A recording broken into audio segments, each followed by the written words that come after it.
Do you remember the Wonder Years? Did you have Wonder Years? Do you remember the TV show? The Wonder Years, it was on over 25 years ago, and it told the story and the growing up and the years of adolescence for Kevin and Winnie and Paul and Wayne. And it showed the dynamics in a family, but it also showed a real life problems and issues and all the things that you go through. It was a time of wonderment. It was a time of innocence. It's a time of learning lessons, heartbreak, joy. And we've all kind of gone through that during our time growing up. And I think the TV show was very popular. I remember it because I enjoyed it, because every time something would go through his life, as the narrator would be talking about himself 30, 40 years before, we could all relate to having to go through the wonder years. And I talk about these years as the first 25 years of our life, from 0 to 25. It's a unique time. It's a time where we learn a lot about ourselves. We learn a lot about the world. I talk about this because I kind of look at life in 3 different stages. 0 to 25, 25 to 50, and then 50 to 75.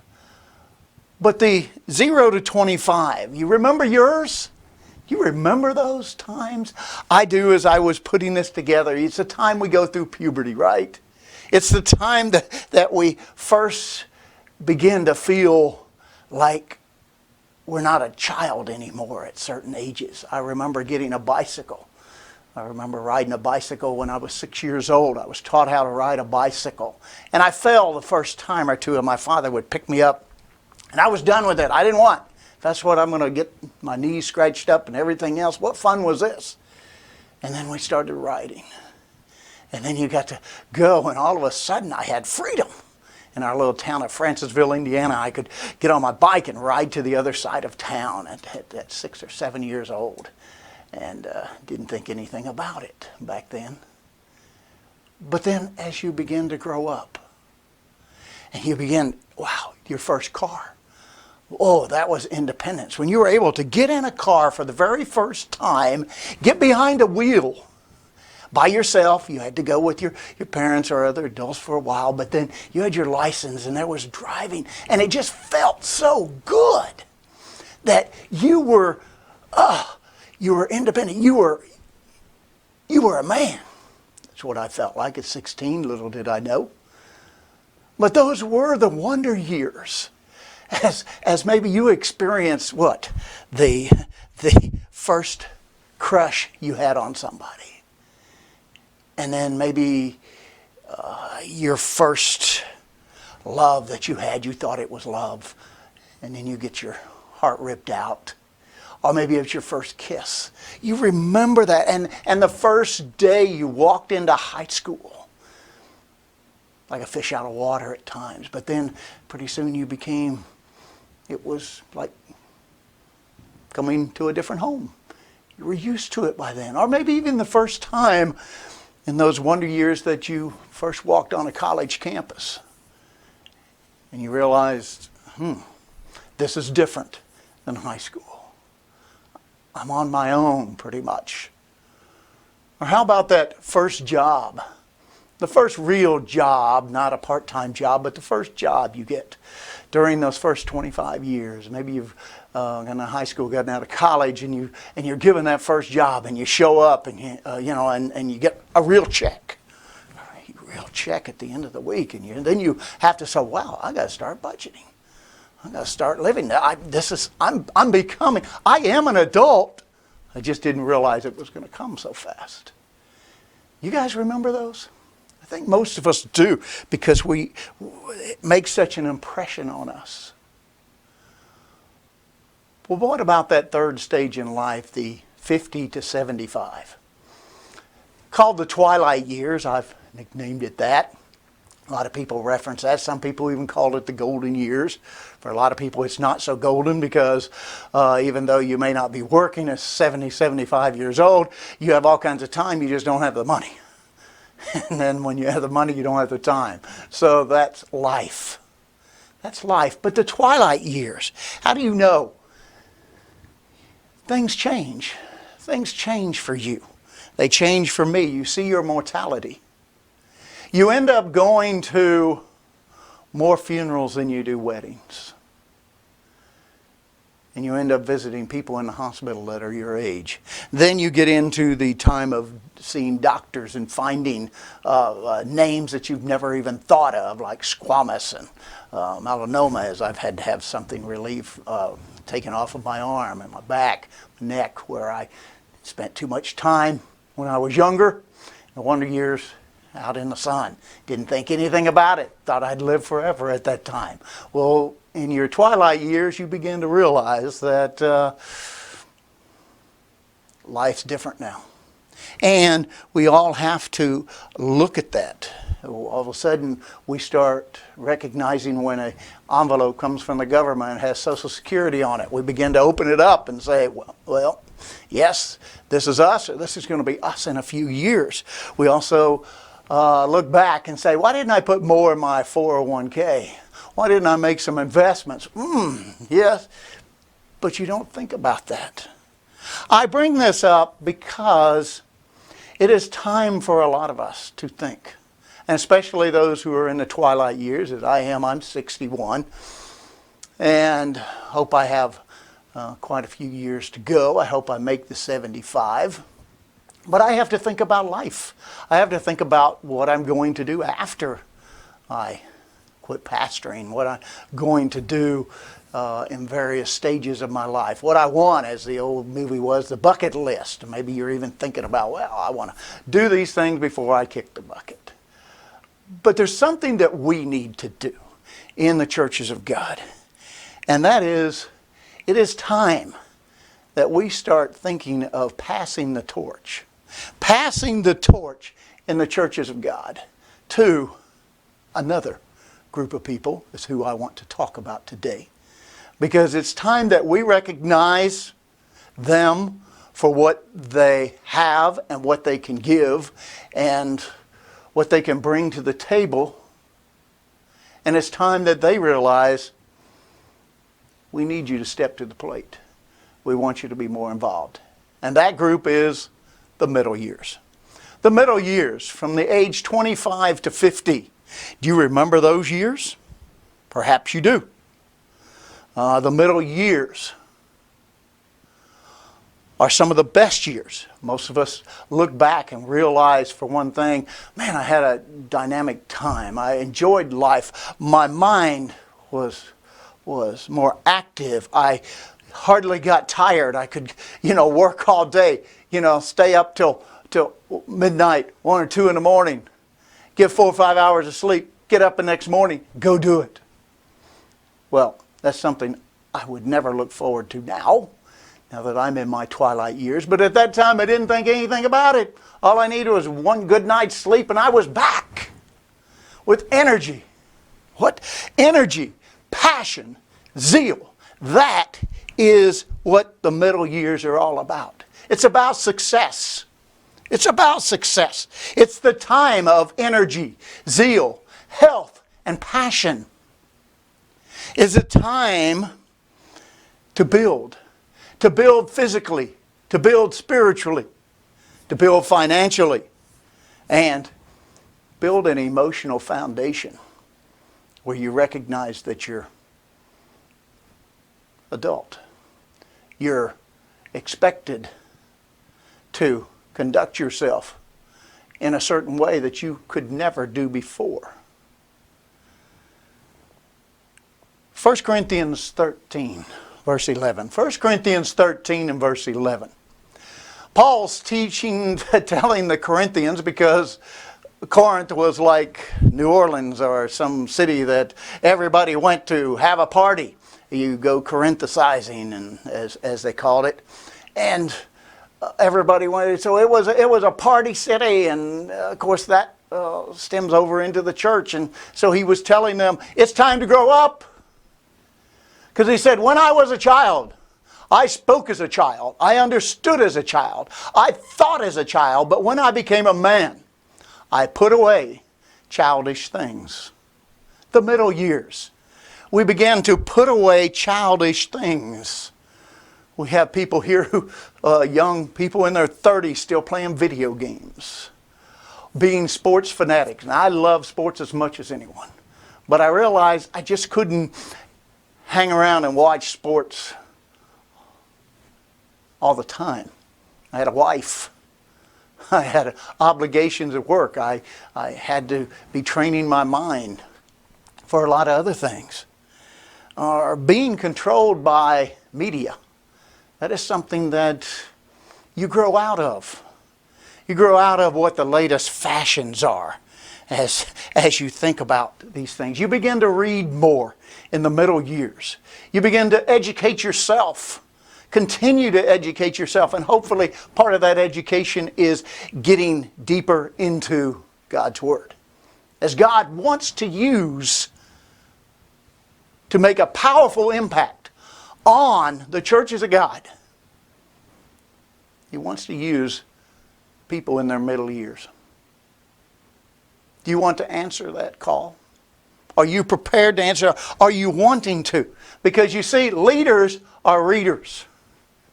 It's a known fact. Your brain is operating at maximum efficiency.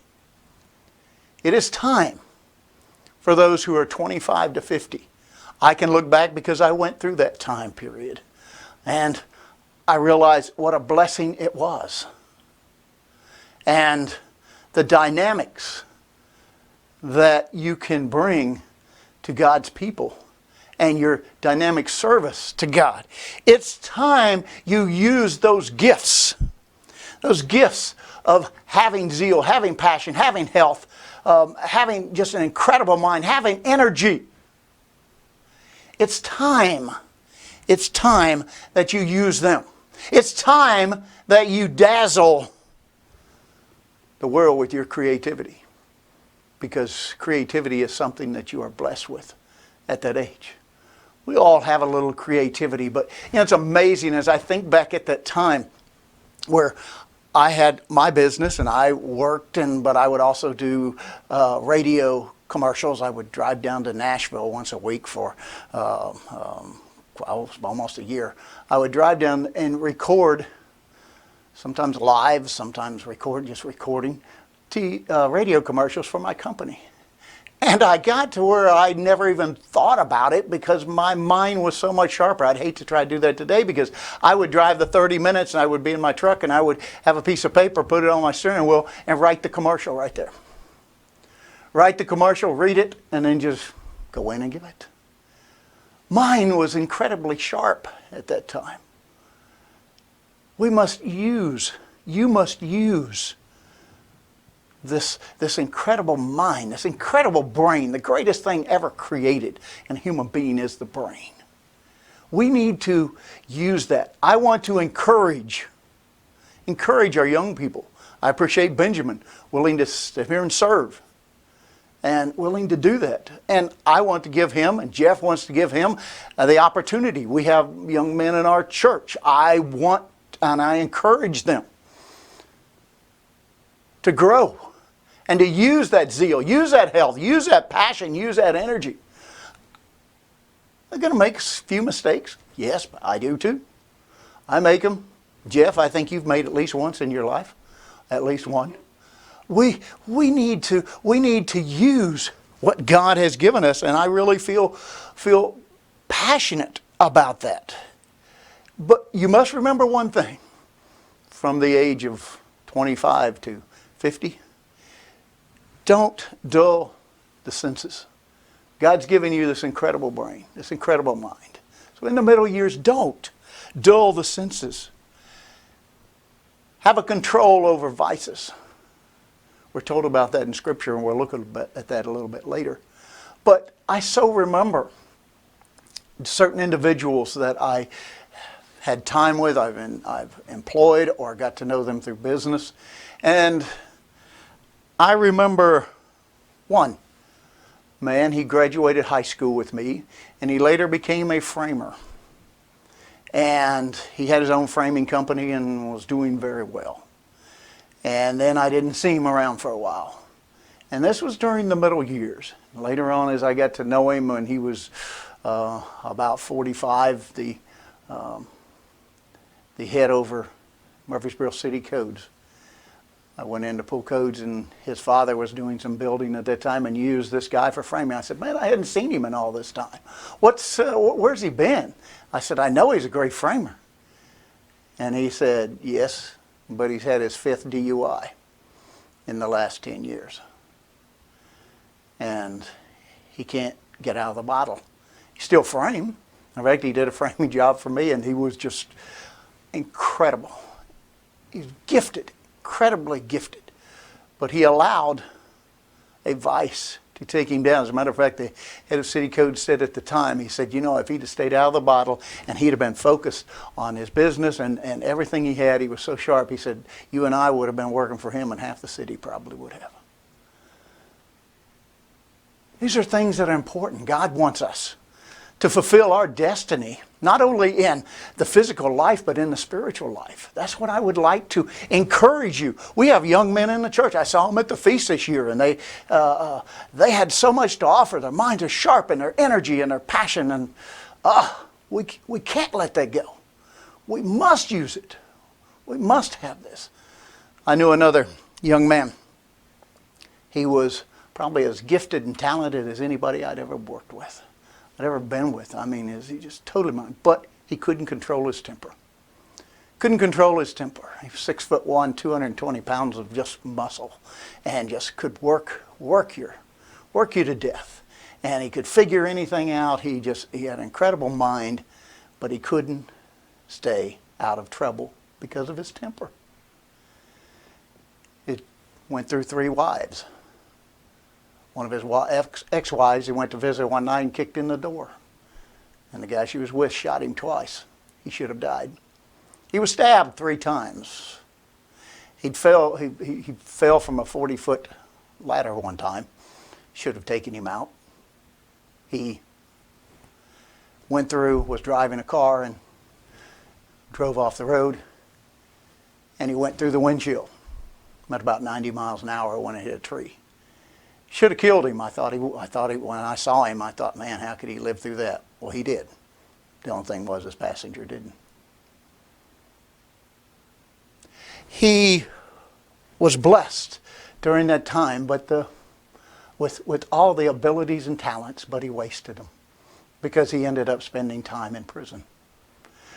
Spent a lot of the middle years in prison for bad decisions. He was raised in the church, but he decided he didn't need it when he reached 18 years of age. And he went out and did things his own way, and it showed.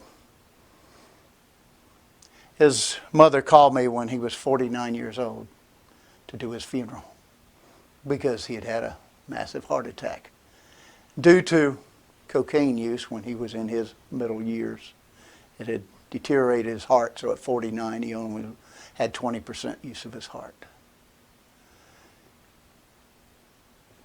I bring this up because I do not want to see someone waste their talents and get carried away when there is so much to do. We're representing God in this world. And you see, the middle years are the best years. Not only do you know it, do I know it, but God knows it. God knows it. I want to go to a scripture. 2 Samuel 5, verse 4. David was what? 30 years old when he began to reign, and he reigned for 40 years. Isn't that amazing? His son was the same way. Solomon was 30 years old and he reigned for 40 years. How about Luke 3 and verse 23? Luke 3 and verse 23. Now Jesus himself began his ministry at about, what? 30 years of age, being as he was supposed the son of Joseph. David, 30. at his peak, God was going to use him. Christ, at his peak, he was used. He allowed himself to be used by God. Do we want to not only use the God-given gifts we've been given, but also allow those who have those gifts to use them? How about another one? How about Genesis 41, verse 46? Joseph was 30 years old when he stood before Pharaoh, the king of Egypt. And Joseph went out from the presence and went throughout all the land of Egypt. Joseph became second in command at what age? 30. 30. This is something, if this does not inspire you, if you're a young person, and he's even used earlier than that, Jeremiah, some of these other people he used before that. But there's a common denominator here with people God has used and will continue to use. Because you're at your peak. Think about some of your athletes. Think of those athletes. They get incredible salaries because their time is not long, as the NFL, not for long, says or they talk about. But they get the best of them at that time.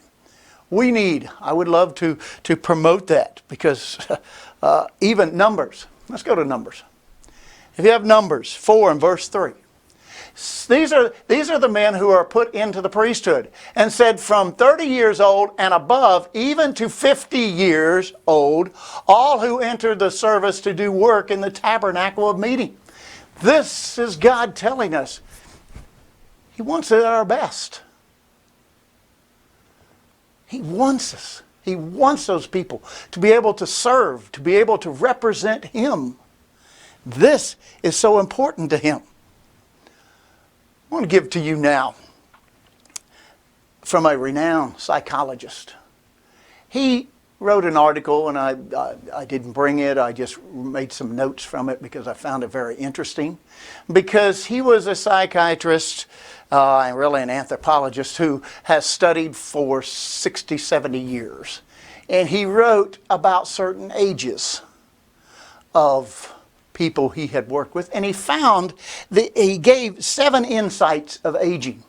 And he focused on this one point, on these few pages, on the age of 40, which is about the middle of the middle years, somewhere between 37 and 38.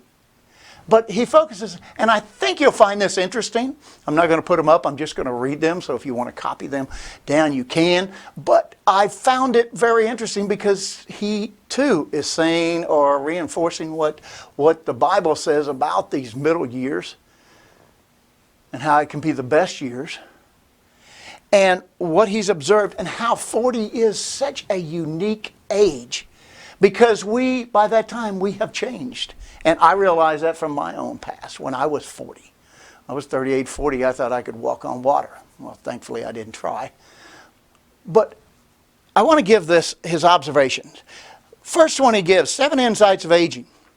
He said, when you're 40, you let go of some of control. Some of your control. You don't have to know everything, because isn't it typical when we're younger, we think we know everything, and it's not till we learn the lessons through experience and God teaches us and shows us that we find out we don't know everything. The second insight he brings, when you're 40, you care less about how others perceive you. Remember how important it was? Remember how important it was in high school or college that you dressed like everybody, you looked like everybody, you just kind of had the same vocabulary. You would just talk about things, you would know about this, and you really cared how you were dressed, or how your hair was cut, or anything you did, what kind of car you drove. And by the time you're 40, you don't really care. You don't really care. Because you've outgrown that. You've followed those instructions of Paul to the Corinthians. The third point, the fear of being alone subsides by the time you're 40. Fear of being alone, which means you are comfortable in your own skin. You don't need people to say, oh, the great job you did. You don't need that. You're comfortable in who you are. And that's a gift. That's a gift. You don't carry a lot of baggage. Oh, I'm no good because my parents said I was no good. No, you've made yourself. You've educated yourself. You've become strong in who you are. Fourth one, priorities change. At 40, your priorities change. It's no longer just let's go have some fun. Oh, well, here it is. Somebody's coming down. I just got to go do this. Oh, it doesn't matter what if I have the money, if I need the money for something else, and I'm supposed to pay rent. But hey, this great thing's coming in, so I got to go to that, and I'll come up with the money somewhere. You don't do that anymore. You're becoming mature. Your priorities change. Number 5, your social circle gets smaller. You don't need a bunch of people around you. You appreciate those that are in your social circle. You begin to communicate with them because you're kind of on the same wavelength. Number 6, you no longer care about pop culture. No longer care what people say about certain things, and you don't even know who the top singers are. You don't know which was so important to you before. You would know all the music. You would know sports thing. You would know. You don't really care as much. May enjoy it, but it's kind of like somebody says, oh, didn't you know cargo pants went out 20 years ago? And you know what you say? I don't care. I like them. I like them. I'm going to wear them. I'm going to wear them. You don't care if they're not in style because you're comfortable in your own skin. And number 7, and I think this is unique and everyone can attest to this. People start coming to you for advice. People start coming to you and asking your opinion because they have seen how you conduct your life, how you carry yourself. Isn't that so important to God? I mean, we are to be lights of the world. He would love for more young people to be more lights, be His lights. So people go, wow, how do you do that? How come you're this way? How come you don't worry? How come you don't fret over this? You know. What is it? The wealthiest and wisest man to ever live. You know who it is? Hopefully you do. He's got a few books in the Bible. The wealthiest and wisest man to ever live wrote in Ecclesiastes 4 and verse 13, a wise young person is better than an old and foolish king who no longer knows how to receive advice. You know why Solomon wrote that? Because he recognized himself as that old foolish king, set in his ways. And that some young people had some really good ideas. I love it when a middle age or middle years or any of even young people come up and they've got these ideas. They've got these questions about the Bible. They've thought through things, and why don't we do this? Can we do this? How about this? I love that. They're being creative. Do we use everything? No, there's some things we can't. But we can't stifle those incredible minds. In the Church of God, I look in the Caribbean, and we've got some young guys that are just really sharp, incredible. We got to use those talents. We got to use those gifts. A wise man once said, and I remember the statement. He once said, when I was younger, a part of all you make is yours to keep. A part of all you make is yours to keep. And he was talking about making an investment. You not only have to make investments in yourself, you make investments in God's work, you make investments for your future. And during your middle years, which what a lot of people do not realize, it's so important to invest. Invest in your future financially so that you're stable. And once you do this, it's not anything you really have to worry about because you learn to live on less than what you make. It's amazing because if you're at the age of 30 and you put $1,000 in the bank, and then every year for the next 30 years, you put $100 a week in a growth stock mutual fund, some type of investment with a return of 6 to 7%. Growth stock mutual funds have averaged 7 to 9 over the last 50, 60 years. But during that time, those 30 years, you do that, $5,000 a year, you've invested $150,000. Thought about that? $150,000 you will have at the end of 30 years, except you leave out compound interest. Do you know if you do that, and we'll do that for 30 years, do it when you're 30 with $1,000 and put that in $100 a week for the 30 years, you will not just have $150,000. You will have $550,000 with compound interest. Think you'll have to worry about something with $500,000 sitting in? No. But that's what you have the advantage of being able to do. Prepare. Have all this stuff set aside so that you can tell others, you can show others, you can help others. It's not time at 60 years old to start trying to invest in growth stock mutual funds and hope you'll have those returns that you would over time, because time makes you wealthy. So you have that, and you have a house you pay for 30 years. Well, guess what? You're going to be setting pretty well. That's the advantage of the middle years. And that's what I want to see people prosper. I want to see our young people prosper and not only help themselves but help others. So with the time I have left, I want to go to one of the best motivational, best financial, best self-help book that I know of, and that is the book of Proverbs. The book of Proverbs, it is a must-read for anyone. Even outside the church, I have people that I said, how about Proverbs? Especially young people. Get them on, let them live, because it reinforces there's the good and there's the bad. And it tries to tell you, stay with the good. Stay with the good. Because you don't want the bad that is going to happen. Sooner or later it's going to happen. You follow this path, you're going to go down this way. Follow this way and you're going to prosper and you're going to have a wonderful life. So it is a success manual, the book of Proverbs. I'd like to go into that now in the next 15 minutes. I'll go through.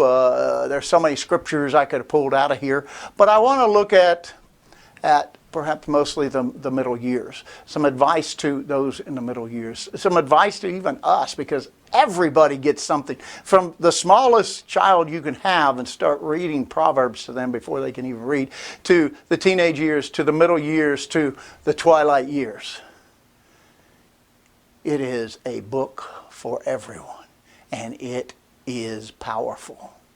Powerful. So let's go there. Let's go there. I'll turn to Proverbs 3. Proverbs chapter 3 and verse 5. Trust in the Lord with all your heart and lean not on your own understanding. That's good for everybody.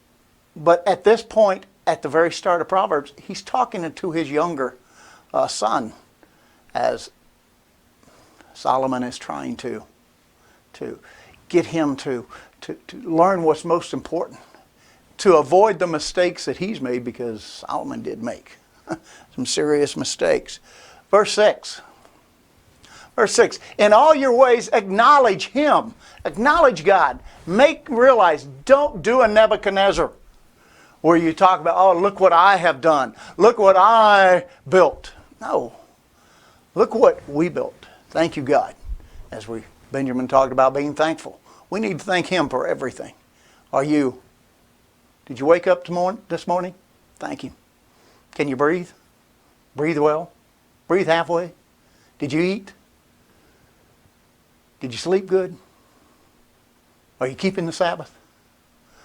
Do you have joy in your life? Do you have family that you care about? Thankful. In all your ways acknowledge Him, and He shall direct your paths. I want somebody that is wiser and smarter than I am to direct my path. And He said He will. Verse 7. Verse 7. Do not be wise in your own eyes. Boy, have I done that before. Been down that road. Fear the Lord and depart from evil. Simple. Fear the Lord and depart from evil. Let's go to chapter 4. Chapter 4 and verse 1. Hear, my children. Okay, so he's talking, Solomon had quite a few children. So here, let's look at this. He's even talking to the younger ones here. Hear, my children, the instructions of a father, and give attention to know understanding. We all need better understanding. Give attention so that we can know things and not make mistakes. Verse 5. Chapter 5. Let's go to chapter 5. Chapter 5 and verse 18. I'm talking to the middle years. Let your fountain be blessed and rejoice with the wife of your youth. How many times I had a guy I ran into, I was probably 30, 32 at the time. I ran into a guy from high school, and he was kind of down on his luck and wanted some money or a job or something. I remember he coming by and I said, well, what have you been doing?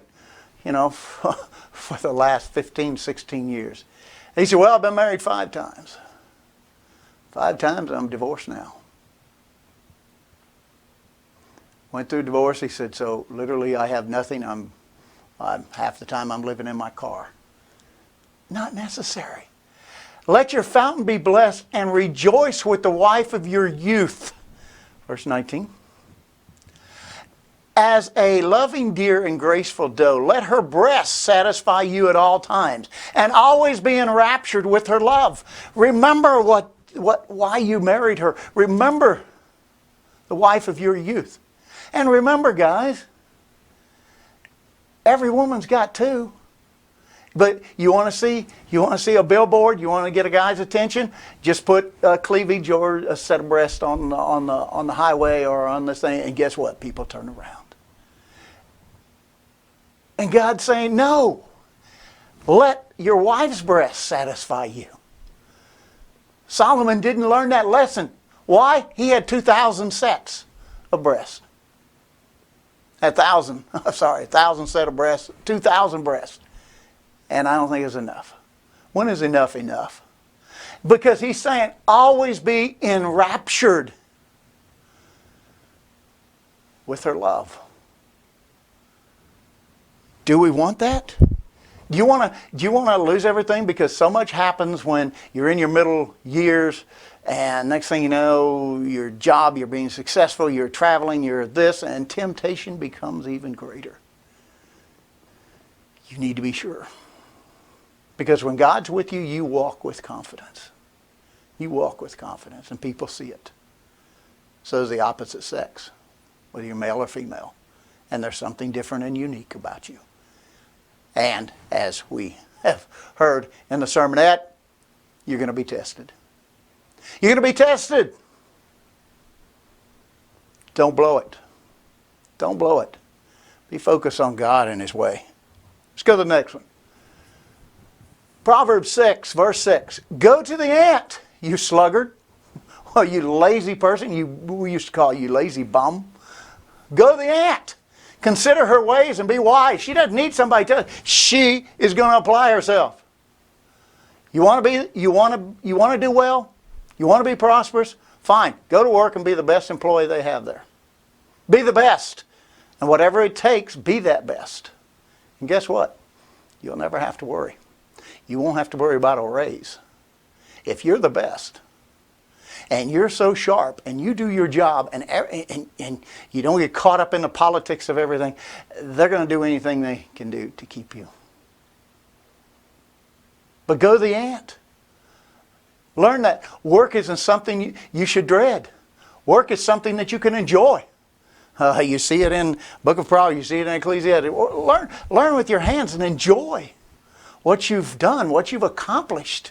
Look back at it. Say, it's a gift. It's a gift. Use those gifts. Chapter 9. Chapter 9, verse 8. Do not correct a scoffer, lest he hate you. Rebuke a wise man, and he will, what? Love you. Rebuke a wise man? That's right. Because a wise man doesn't have a big ego. He can learn things. can respect you. So he's also saying, don't waste your time on scoffers, negative people. Don't waste your time. You're in the middle years. You're in your best years. Be wise. Also, guess what? Be around wise people. Be around wise people, because as the old saying, water seeks its own level. You want to be wise? Hang around people who are wise. Wise people like wise people, you get wiser people. Dumb people hang around dumb people, you get dumber people. Right? You don't want that. Spiritual people hang around spiritual people, you get what? More spiritual people. It's there for us. It's what we should be doing. Verse 9. Give instruction to a wise man, and he will be still wiser.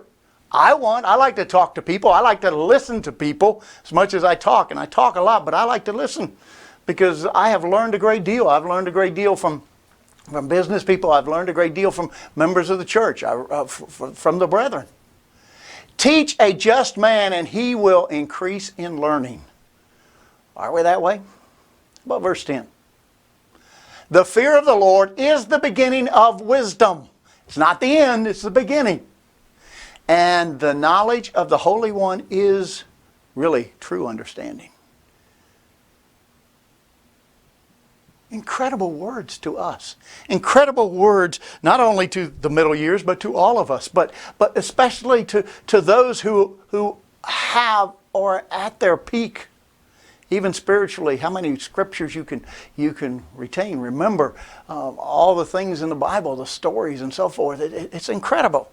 But let's go to Psalm 11. Psalm 11. Psalm 11 verse 1. Dishonest scales are an abomination to the Lord, but a just weight is His delight. Now, this is for everybody. You may talk about scales because they used to use the scales and they would have a weight over here and then they would put something on it so it would end up and they would balance the scales. Now, in fact, God even said at that time, make sure you are more than just that you blow off the dust off of that scale so that you wouldn't cheat anyone. He's saying here, be honest. Have integrity and let everybody know. Let them know, because it's so rare today that you wouldn't cheat anyone, that you'll go above and beyond the other way. You want to have a successful business? You want people to work with you if you have a consulting business? Well, hey, it's great, because they're going to be knocking your door down because you're honest. Because there are so few today. Verse 2. When pride comes, then comes shame. But with the humble is wisdom. Show some humility. It shows wisdom. Haven't you seen those people who just fly off? And nobody really wants to put their trust in them because you want somebody who is more stable. But you got to watch, because pride comes before a fall. This is important. This is an important message. Verse 22. 11:22. As a ring of gold is in a swine or pig snout, so is a lovely woman who lacks discretion. You ever seen a pig with a gold ring in their snout? It's just, no matter how good the ring looks on that pig, doesn't look good. And haven't we all seen women? I ran into one not long ago that she's an attractive woman, she's holding herself, and I'm waiting for her to wait on me to do something at a business, and next thing you know, she's like talking to this person, spouting off 4-letter words, and it's F this and F that, and I'm like, So is a lovely woman who lacks discretion. So is a good-looking woman, until sometimes they open their mouth, or how they act. Hold yourself. Young ladies, we have some beautiful women in the church, both inside and out. Be that woman who has discretion. Verse 25.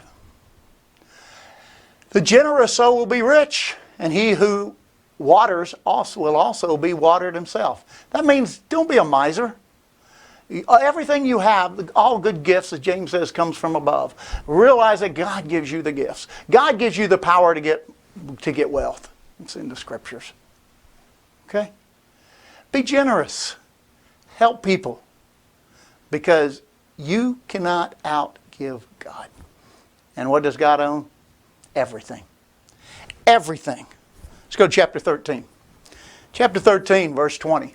He who walks with wise men will be wise, but the companion of fools will be destroyed. Seek out wise people. Spend some time with wise people. You know, we've all seen people that, as it says, the companion of fools will be destroyed. Why? Because you look like an idiot. Because you look stupid. You look uneducated. You look like somebody you really wouldn't want to do business with. Someone wouldn't want to spend time with. Let's go to the next verse, about 14. 14 and verse 1. The wise woman builds her house. Why? How does she do that? She takes care of it, but she also, she runs the house. She takes care of the house. Whether it's the children, whether it's things that need to be done. She builds her house up. But the foolish pulls it down with her hands. Unwise decisions. Let's go to the next verse. Proverbs 12 and verse 24. The hand of the diligent will rule, but the lazy man will be put to forced labor. As I talked about the ant earlier. Stay busy. Don't waste your time. Learn to enjoy and see the fruits of your labor. Next verse. Chapter 15, verse 22. Without counsel, plans go awry, but in the multitude of counselors, they are established. We need to be able to talk to people. Making decisions. I do. I call people. I call Jeff. I call Stan. I call people in the Caribbean. I call whatever because I'd like to hear them. I respect them. And so before I make some decisions, I want to do that. That's what we need to do. I asked my wife many times, what do you think? What do you think we should do? She's a wise woman. So have that multitude of counselors. Don't be afraid you just got to go off and make all the decisions yourself. Next verse. Proverbs 21, verse 17. He who loves pleasure will be a poor man. He who loves wine and oil will not be rich. That means you spend your stuff on stuff that's here today, gone tomorrow. He who loves pleasure. You keep loving pleasure, you're never going to be able to accumulate, use things. Use the gifts that God gives you. Oh, it's fine to enjoy some pleasure, but it can't be your motivational factor. I've seen guys that end up and they 60 years old and they don't have anything. God doesn't want that. He doesn't want that for you. Chapter 23. So we in the last couple here. Do not overwork to be rich. Guilty. Guilty. When I had my company, man, I would work sometimes 12, 14, 15, 16 hours. And I just say, oh, well, I'm doing this and we're accumulating this and we're doing this. Because of your own understanding, cease. Means stop it. Stop it. Have balance. A wise man, a wise woman has balance. Yeah, you should work and you should be the best at your job. You should be the top. You know, people know, wow, she'll work her tail off. I used to work with a couple of banks when I had my company. And the one thing I learned about banks, I knew the presidents, I knew the vice presidents, but I always wanted a woman handling my banking stuff. Because I knew that the 2 or 3 women, man, they just made sure they got back with you. They took care of this and they didn't do these things. Why? Because I realized how wise they were and how I wanted them. But don't overwork to be rich. Don't do it just for the bucks. Enjoy your work, but also you have a family. You have a family that you need to be able to spend time with. You have a wife. You have a husband. You have a mate that you need to spend time and enjoy. Remember, read a book about 30 years ago from Lee Iacocca's autobiography, and when he was the president of Ford. he came in, and at night he would come in, and there were these young executives working their way up, and they would stay till 1 or 2 in the morning. And they'd have their light on, and they'd be working on this engineering, or they would be working on this plan and this plan. And finally he came back, because he had spent all those years, he was in his twilight years even then, and said, I think this was Chrysler is where he did this at. He came in and told the company, turn the lights out. At 11 o'clock, turn the lights out. And so some of the guys came to him, some of the young guys said, oh, I've got these plans. He says, no, you want to stay here? You want to make a career? They said, yes. He said, then you don't do it at that late. You've got a family. Your kids need to see you. Your wife needs to see you. And you need to spend time. And you need to have a life, because if not, you're not going to last. And that's the same way with God. You're not going to be able, if you work all the time, when do you have time to study and pray and bring things close? Let's bring this on into the last couple verses. Proverbs 31, the Proverbs 31 woman. I'm thankful I married one. She also rises while it is yet night, and provides food for her household and a portion for her maidservant. She's on the ball. She's not just sitting there. Verse 16. She considers a field, buys it. From her profits she plants a vineyard. That means she's not waiting for anything to be done. She's proactive. She gets this stuff done. She sees a way to make something. She's prosperous. That's why it's called the prosperous woman. Verse 16. She considers a field, buys it. Verse 16. 26. She opens her mouth with wisdom. Isn't that what you want? I want a wife with wisdom. Is that what you want? Is that what you want your mother to be, your grandmother to be? And if you are, then when you become a grandmother, don't you want the grandkids to come up and go, wow, she is so wise. And on her tongue is the law of kindness. The law of kindness. We need to make sure that we have that. So in conclusion, why did I bring this sermon? Yes, it's a little different, but I wanted to appeal to various people, but also to the middle years and to us, making sure that we work with the middle years so that we can hand them off the responsibilities of God's work, God's church, that we have patience. So, brethren, I want to do that so we don't waste. And for all of you that are out there, don't waste these years. And let us not waste one of God's greatest gifts, one of God's greatest resources, the middle years.